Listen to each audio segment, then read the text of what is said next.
The Yogin of the infinite sky. In the twilight realm between waking and dreaming, there was a land hidden from the eyes of mortals, known only to the Kalas of Siddhasrama. There, where the breath of Shiva mingled with the fragrance of the night-blooming Datura, a Yogin wandered alone upon a sky path woven from mantra and fire. His name was Mahanandanatha, a disciple of the great Avaduti Shakti herself, who was said to have once danced on the rim of time and turned it to ash with a single gaze.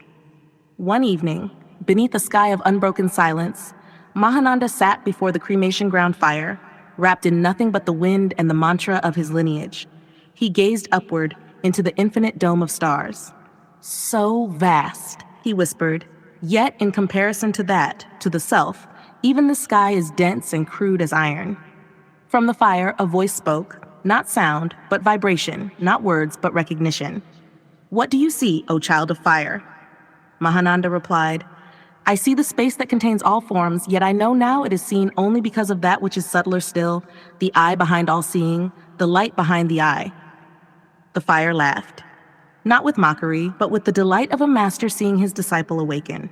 "Yes, that which sees? Who sees that?" Mahananda closed his eyes. He entered the inner sky, the Siddhakasha, where thoughts flickered like fireflies, and the ego whispered its ancient hymn, "I know, I see, I am." But his teacher's voice echoed again. "Even this sense of I know is only a shadow of that. The pure awareness is not something you can know. It is that by which knowing is even possible." Suddenly, Mahananda found himself seated before the mirror of Bhairava, the Kala symbol of the non-dual self. In it, nothing was reflected. No face, no mind, no thought. Only clarity, shining without object, without knower, without known. And yet, from that clarity arose a flicker. "I am aware." A single moment of conceptualization. And from that flicker, like sparks flying from still coals, emerged the ego, the world, the 10 directions. Then a goddess arose from the mirror, Malini, the Kala consort of the void. Clothed in serpents, crowned with silence, her eyes held the unbearable calm of those who have never been born. She said, "O Mahananda, the moment that appears to be known, it becomes intelligence, a veil, however subtle. This veil is the birth of samsara. The first flicker of ego, I know, is the wound of duality. But you, O Yogin, have seen the wound, and the womb are the same." She placed her hand on his chest, and from within him, the fire arose again, not outside, but within, a flame of pure witnessing, untouched by the ideas of self or other.